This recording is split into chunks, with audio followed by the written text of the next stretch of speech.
Bonjour, bienvenue. Ouais, bonjour.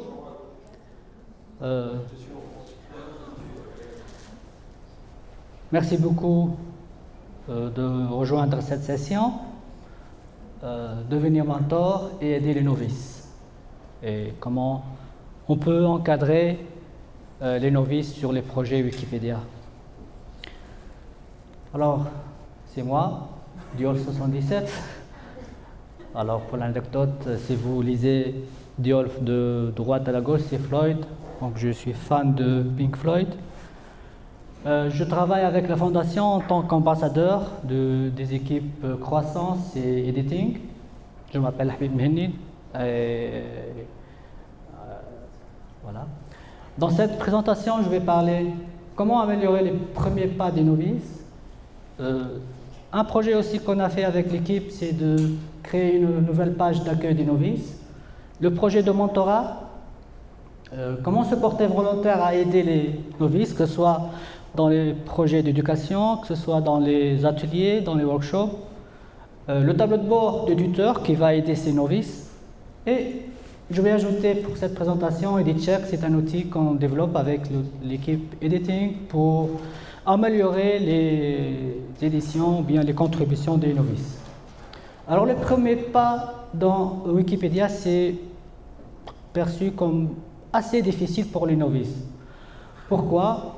Alors, il y a trop de règles, des règlements, des pages d'aide qui sont parfois désuètes dans certains projets. D'ailleurs, on a vu avec Mourad tout à l'heure qu'il fallait changer un petit peu les pages d'aide et les introductions. Également de nombreuses habitudes et normes non documentées. Oui, on connaît ça, mais il n'y a pas exactement quelque chose écrit. Ou bien trouver une personne pour aider est compliqué. C'est ça où on a intervenu. Et bien sûr, c'est encore plus compliqué pour les novices.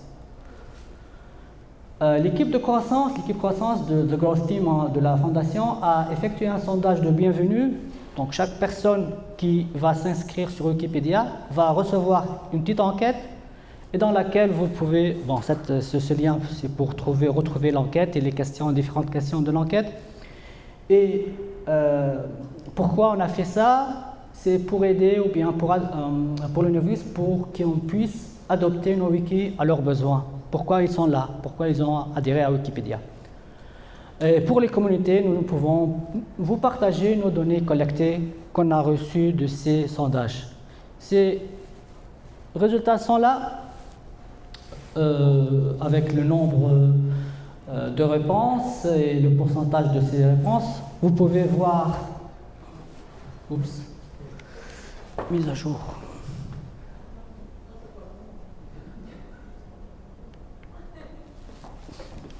Ubuntu. Alors le sondage de bienvenue, les résultats de tous les wikis, vous avez le résultat sur le lien www.wiki/a majuscule sh minuscule r. Vous pouvez retrouver tous ces résultats. Et ce qui nous intéresse, c'est le pourcentage de personnes qui participent dans un programme, dans une classe d'école ou bien dans un événement. Donc on a créé, ou bien l'équipe de croissance a créé la page d'accueil des novices. Vous pouvez trouver cette page d'accueil dans vos préférences, elle n'est pas activée. Donc vous allez dans vos préférences et vous pouvez l'activer en bas de la page. Et cette page, c'est une page qu'on va donner l'opportunité aux novices de travailler ou bien d'éditer ou de commencer leur premier pas sur Wikipédia.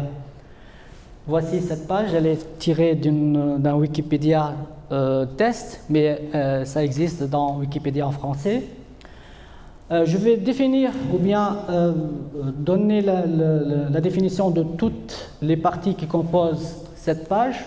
Vous pouvez une bannière qui a été maintenant, elle est caduque, on a enlevé cette bannière, on a remplacé maintenant avec les community updates, les mises à jour des communautés ou bien les événements que les communautés peuvent définir et va s'afficher sur cette page.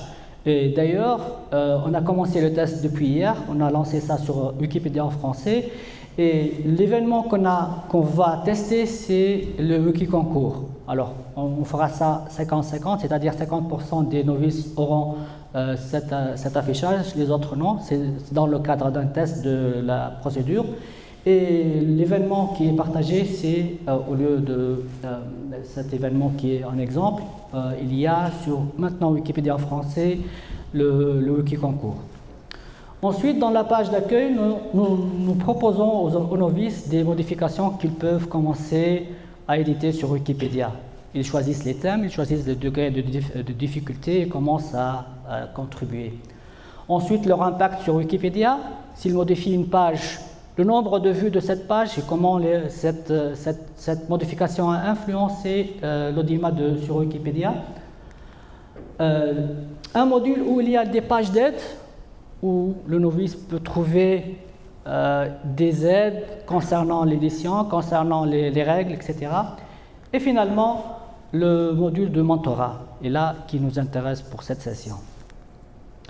Alors, les bénéfices de la page d'accueil, tout d'abord pour des novices, c'est une place centrale qui agrège toutes les infos utiles pour démarrer. C'est juste pour démarrer, pour savoir comment ça marche Wikipédia, quelles sont les règles, comment trouver du travail, comment trouver des actions ou bien un engagement sur Wikipédia. Et pour les communautés, ce sont les modules sur la page d'accueil sont configurables. Donc les administrateurs, avec concertation avec les communautés, leurs communautés, peuvent modifier tout ce que vous voyez dans la page d'accueil.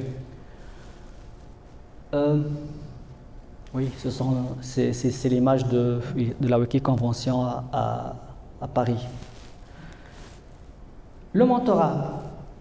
Donc, le programme de mentorat, c'est d'associer à chaque novice un mentor. Les mentors sont bénévoles, ils s'inscrivent sur une liste et peuvent recueillir des novices. On va voir pourquoi cette aide-là. Donc, on va associer des contributeurs expérimentés à des novices. Ça va contribuer à la réussite de ces derniers. Les novices, en posant directement leurs questions, peuvent avoir de l'aide d'un être humain. Donc c'est un accès facile à un être humain pour poser des questions. Dans la page d'accueil, on a un lien direct pour poser des questions.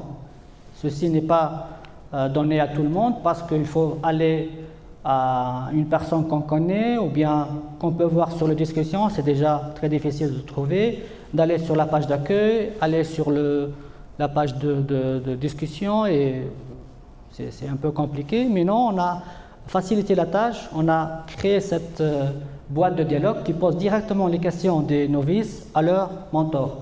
Donc direct, c'est un accès direct à un être humain pour poser des questions. Alors, c'est quoi l'avantage pour les novices? Il y a un accès direct à un humain pour poser des questions. Certains novices arrivant sont hésitants, donc ils ont peur de casser Wikipédia ou bien d'apporter préjudice à des pages. Leur première édition est un défi. Vraiment, c'est un défi de faire le premier clic. Et pour les communautés, les novices sont plus guidés, donc on peut les orienter. Les novices les plus guidés effectuent plutôt des modifications plus qualitatives. Donc ça, c'est l'avantage pour les communautés. Alors, comment se porter comme volontaire pour aider les novices? Alors ça, c'est déjà fait dans Wikipédia français, mais s'il y a un autre projet dans notre langue, il n'y a pas le projet de mentorat, il faut se réunir et proposer cette option, mais elle existe déjà sur Wikipédia en français, donc il faut, pour être un mentor sur Wikipédia en français, aller directement à l'étape suivante. Donc ça, c'est déjà activé sur Wikipédia en français. Voilà comment définir les règles, qui peut être mentor, qui ne peut pas. On peut définir un seuil de contribution ou bien de statut. Et aller sur la page spéciale Special Mentor Dashboard. Et là, vous pouvez vous soumettre comme étant un mentor. Vous pouvez vous présenter avec un message de bienvenue et avoir bien une moyenne de combien de réponses vous allez recevoir des novices. Vous pouvez Si dans le cas où vous êtes en vacances ou bien vous voulez prendre une pause, vous pouvez mettre une pause. Les questions, elles sont, ne sont plus, les novices ne sont plus orientés vers vous. Vous pouvez réclamer des novices, et ça c'est très intéressant lorsque vous êtes dans une classe ou bien vous faites ça dans un atelier. Vous connaissez directement les novices parce que, peut-être je n'ai pas dit, mais les novices ne sont pas, c'est-à-dire il n'y a pas, donc c'est par hasard ou bien ce n'est pas vraiment nominatif, c'est random de recevoir des novices, mais là, vous pouvez choisir, ou bien vous connaissez le nom d'utilisateurs de vos étudiants, de vos élèves, et vous pouvez les réclamer, c'est-à-dire ils deviennent vos tutorés, et vous devenez par la suite leur mentor. C'est dans la page spéciale Claim Mentee. Lorsque vous devenez un mentor, il y aura une page spéciale qui va afficher dans votre menu et dans laquelle vous pouvez configurer votre liste.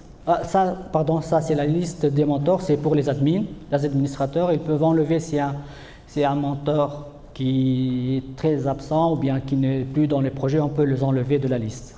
Ça, c'est pour la configuration de la liste des mentors. Alors, parmi les avantages, c'est qu'un mentor a dit qu'il faut revoir, ça l'a poussé à revoir comment ça marche sur Wikipédia et adapter et repenser la façon d'expliquer les choses qui semblent évidentes pour nous expérimenter ou pour les expérimenter entre les contributeurs et me forcer à découvrir davantage sur notre wiki. Donc ça aide à revoir, à avoir un peu de recul et voir comment ça se passe pour les novices et ajuster peut-être les règles ou bien le wiki. Alors le tableau de mentor, ça c'est lorsque vous êtes un mentor, vous allez avoir un menu spécial pour vous dans lequel vous pouvez ménager vos étudiants. Donc pourquoi on a fait ça? C'est pour fournir aux mentors des données, des ressources pour aider à être plus proactifs et réussir dans leur rôle de mentor. Et des outils qui aideront à guider et accueillir les novices. Alors comment ça se passe? Donc vous avez la liste de vos mentors, le nombre de leurs contributions, s'ils sont bloqués ou pas, et combien de questions ont-ils posées, etc. Et c'est un tableau qu'on peut aussi mettre des favoris dans ce tableau. Et ça aide beaucoup les mentors à gérer la liste de leurs novices. Voilà, c'est le projet de mentorat, ce que je viens de parler. Et maintenant, ça, c'est un autre projet, c'est pour vérifier les modifications faites par les novices. C'est un outil développé par l'équipe, ce n'est plus l'équipe grosse qui s'intéressera à ça. C'est l'équipe editing,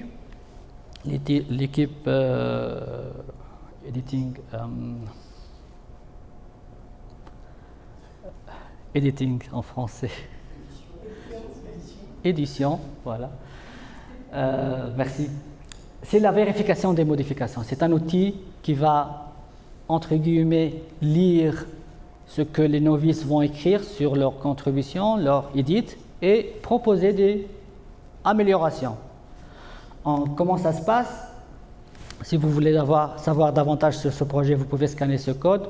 D'ailleurs, je vais poster cette présentation sur Wikimedia Commons, ça sera disponible là pour vous.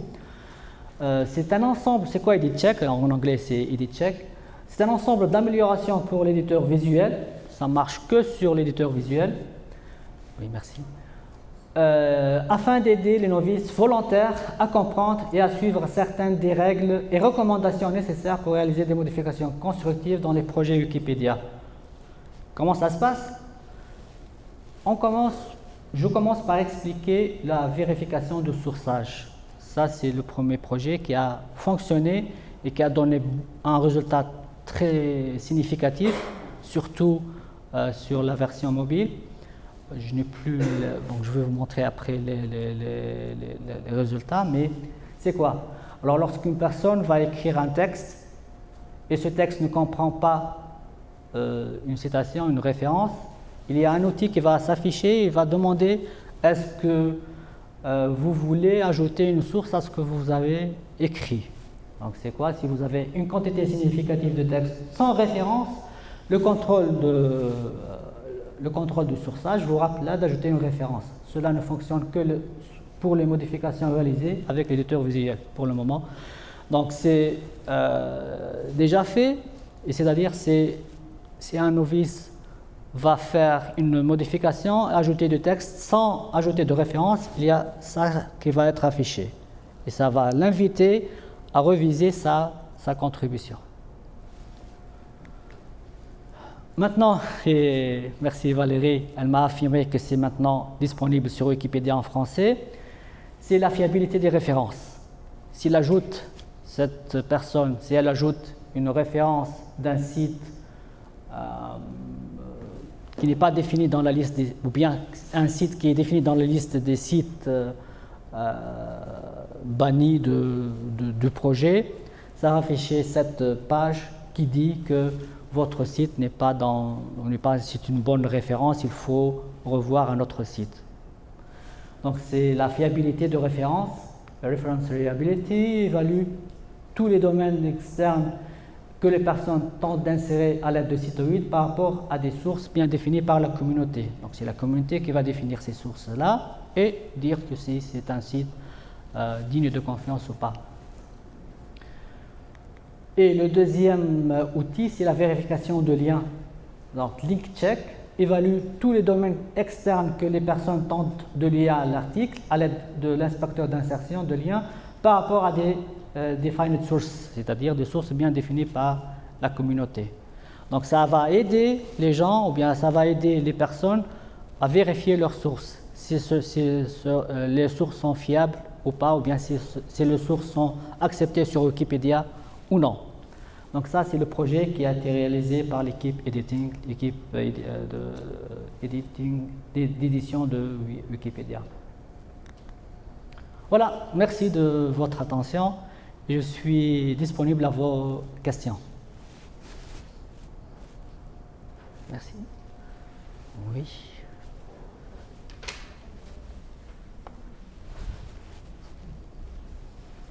Merci pour la présentation. Juste une question. Donc, il y a ce module qui permet aux novices de poser facilement des questions.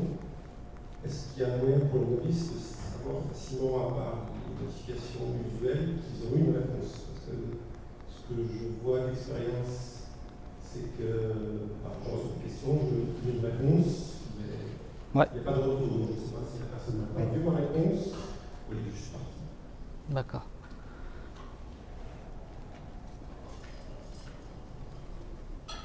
Merci beaucoup, Mourad. C'est une très bonne question parce que c'est ce que les mentors disent toujours. C'est pour cela qu'on recommande aux mentors, lorsqu'ils vont répondre à une question posée par un novice, c'est de le mentionner. C'est-à-dire utiliser la fonction de mention pour que les novices reçoivent une notification. Après ça, si les novices comprennent par les notifications qu'ils ont reçu un message ou pas, c'est autre chose. Mais on insiste pour les mentors qu'ils mettent une notification ou bien insérer le nom d'utilisateur dans leur réponse. C'est ça. Merci.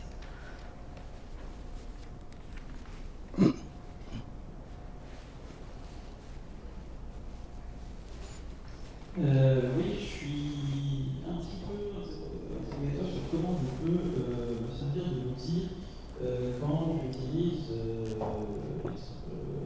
l'extension fonction pour créer un événement et livrer des événements. Par exemple, est-ce qu'il y a une option pour que je puisse être mentor que uniquement durant des événements, parce que je n'ai pas forcément le temps bénévole pour être mentor et assigner aléatoirement à des novices. J'ai une capacité de charge mentale assez limitée et je suis plutôt quelqu'un qui cherche à aider des communautés locales d'associations ou d'autres organisations à prendre en main les outils des projets pour juste ce projet très spécifique. Et des fois, je crée par exemple un événement sur l'État, parce que c'est sur plusieurs différents projets. Des fois, c'est uniquement sur Wikipédia, des fois, ça sera uniquement sur pour Commons, ça sera bien déployé comme il faut.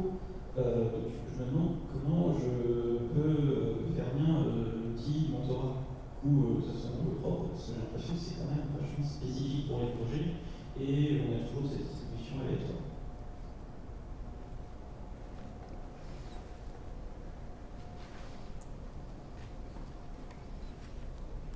Merci beaucoup. C'est une très bonne question. Malheureusement, je n'ai pas tout dit dans la présentation, faute de temps. Mais dans la liste des mentorats, il y a deux listes en fait.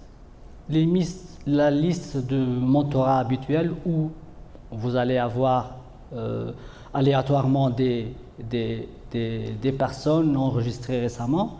Et il y a une deuxième liste spécifique où vous n'acceptez pas des novices. C'est juste, vous êtes mentor, mais vous allez réclamer vos mentees, vos tutorés manuellement. C'est tout. Donc vous pouvez choisir de ne plus recevoir aléatoirement des tutorés et rester dans un projet bien spécifique.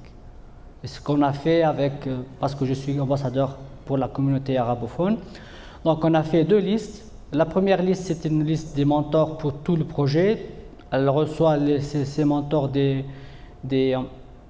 tutorés aléatoirement. Et il y a une deuxième liste seulement pour des événements, des compétitions. Donc, ces mentors-là, dans la deuxième liste, ne reçoivent pas des mentors, des tutorés aléatoirement, mais ces mentors précisent individuellement les tutorés. Donc, ils ont une liste. Donc, vous pouvez, c'est très facile ici, parce qu'il suffit de commencer à écrire le nom d'utilisateur et ça va retrouver le nom dans une. Donc, tu dois le faire pour chaque wiki.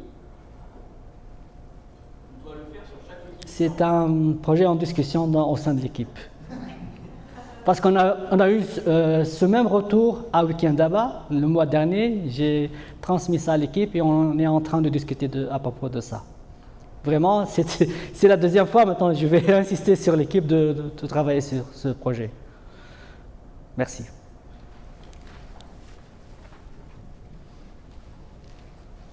J'essaie de m'enrôler comme mentor sur Commons.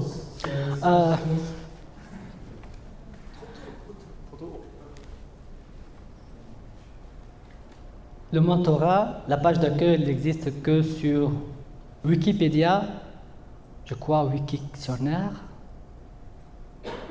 Je crois Wikictionnaire, oui. Wikisource. Non. Si, elle existe.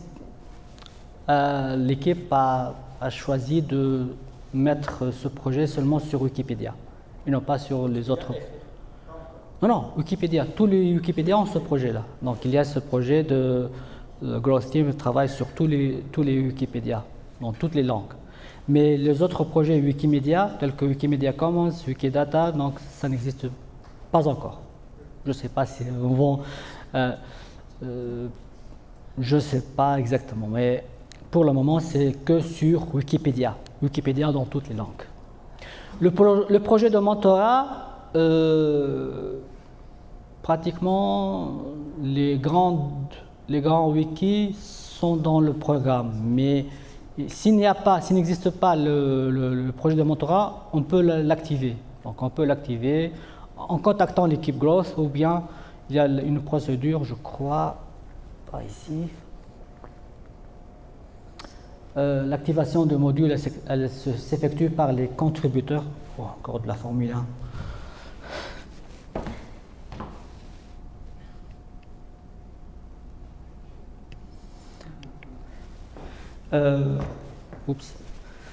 Donc, ce sont les administrateurs avec l'outil de Special Community Configuration peuvent activer le module dans le Wikipédia où il n'y a pas le module de mentorat. Seulement dans les Wikipédia. Ok, merci. Ouais. Une autre question? Voilà, merci beaucoup et à la prochaine.